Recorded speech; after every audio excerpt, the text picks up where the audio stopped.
Hi! Kung isa kayong isang OFW, ito po yung magandang investment sa pagiging OFW natin. Pwede po tayong pumuha ng mga house and lot na ulugan at kung meron naman po kayong pang cash, pwede rin po. Ito po bahay at lupa, habang tumatagal, tumataas po ang value. Ayan po, isa po akong isang OFW, kumuha ng Camellia House.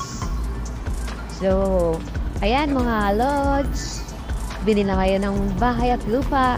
Gawin nating inspirasyon ang ating mga pamilya, anak, para matupad natin ang ating pangarap.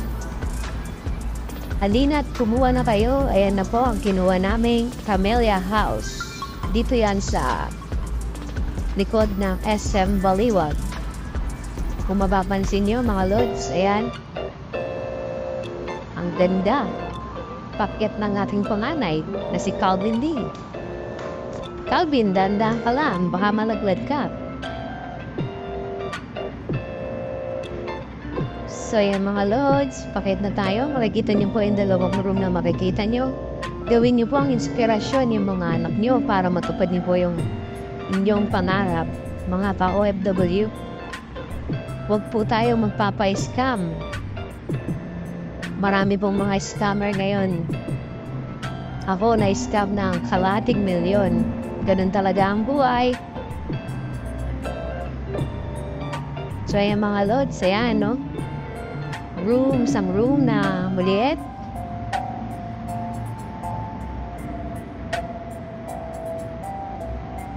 Ayan, dinak na po. Dinak na po ng aking pahanay na si Calvin. Calvin! So, dito tayo sa kabilang kwarto. Ayan.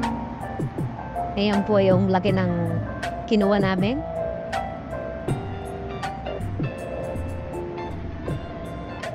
Ayan.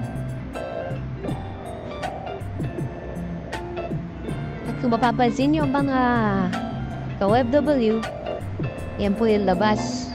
Phase 7 po, bagong develop po yan.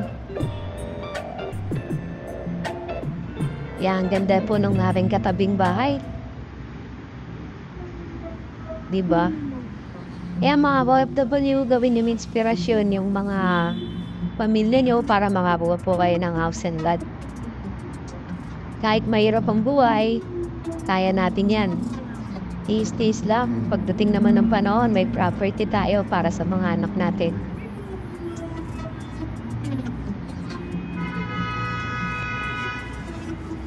Sa ngayon po, wala pang nakatira dahil OFW po tayo.